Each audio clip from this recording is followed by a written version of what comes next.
પરિસ્થિતિ ભલે ખરાબ હોય, પરંતુ જો મનોબળ મજબૂત હોય, તો માણસ દરેક પરિસ્થિતિમાંથી બહાર નીકળી શકે છે. હાર ન માની કે નિરાશ થયા વગર સમસ્યાનું સમાધાન લાવી શકે છે.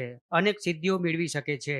માણસ શારીરિક અને માનસિક એમ બધી જ રીતે સક્ષમ હોય છે, છતાં તે અધ વચ્ચે જ હાર માની લે છે અને પોતાના મુકામ સુધી પહોંચી શકતો નથી. ત્યારે એક દુર્ઘટનામાં બંને હાથ ગુમાવ્યા છતાં આ રબારી પરિવારમાંથી આવતા બીજલ નામના યુવકે તાજેતરમાં લેવાયેલ એસટીઆઈ એટલે કે રાજ્ય વેરા નિરીક્ષકની ફાઇનલ પરીક્ષા પાસ કરી ન માત્ર સમગ્ર રાજ્યમાં દ્વિતીય ક્રમ મેળવ્યો છે, પણ જીવનમાં કોઈ પણ લક્ષ્ય અઘરું નથી. માણસ ધારે તો કંઈ પણ કરી શકે છે. તેઓ શારીરિક અને માનસિક એમ બધી જ રીતે સક્ષમ તેમજ અસક્ષમ યુવાનોને સંદેશ આપ્યો છે.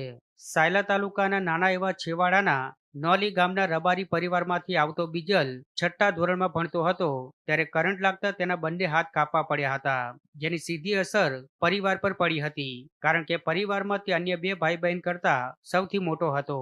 જ્યારે પિતા બકરીઓ ચરાવતા હતા, પણ તેમ છતાં બીજલે હાર ન માની અને અભ્યાસ ચાલુ રાખ્યો અને ધોરણ 12 કોમર્સમાં 78.93% સાથે શાળાનો અભ્યાસ પૂર્ણ કર્યો. ત્યારબાદ લીંબોજ ધામ, રાયસણ તેમજ વાડીનાથ ભગવાનના સંયુક્ત ઉપક્રમે ચાલતી સંસ્થામાં 2020માં એડમિશન મેળવ્યું, જ્યાં બીકોમ અને એમકોમ કર્યું અને ત્યારબાદ પીએચડી શરૂ કર્યું અને સાથે સાથે સરકારી નોકરીની તૈયારી શરૂ કરી, જે તેને 2023માં સફળતા